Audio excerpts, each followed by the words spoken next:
বিসমিল্লাহির রহমানির রহিম। আসসালামু আলাইকুম ভিউয়ার্স, লুপার রান্নাঘর ইউটিউব চ্যানেল থেকে আপনাদের স্বাগতম। যারা নতুন ভিউয়ার্স তারা আমার চ্যানেলটিকে সাবস্ক্রাইব করবেন, আর যারা সাবস্ক্রাইব করেছেন তাদেরকে অনেক অনেক ধন্যবাদ। আমার ভিডিওটা ভালো লাগলে একটা লাইক দিবেন, শেয়ার করবেন।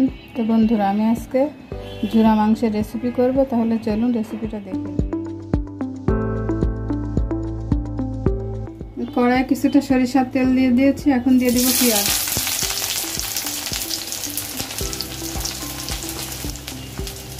তেজপাতা, দারুচিনি, রসুন একটু থাতলা করে নিয়েছি।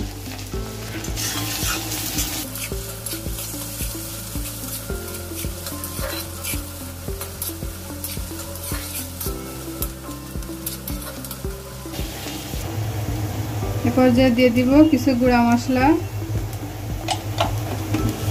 জিরা গরম মশলা দিলাম। এখন দিব মরিচের গুঁড়া,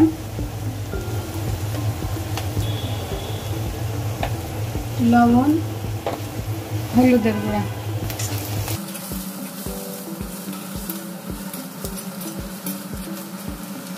এরপর যে একটু পানি দিয়ে দিব, না হলে গুঁড়া মশলা পুড়ে যাবে।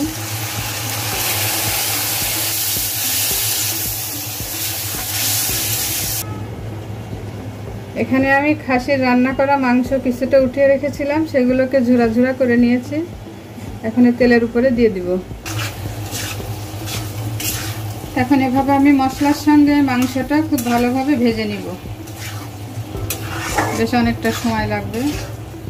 তো আমার মাংসটা ঝুরা ভাজি করা হয়ে গেছে, আমি সার্ভ করে দিয়েছি। এরকম মজার মজার রেসিপি পেতে আমার চ্যানেলটিকে সাবস্ক্রাইব করবেন, আমার পাশে থাকবেন। সবাই ভালো থাকবেন। আল্লাহ হাফেজ।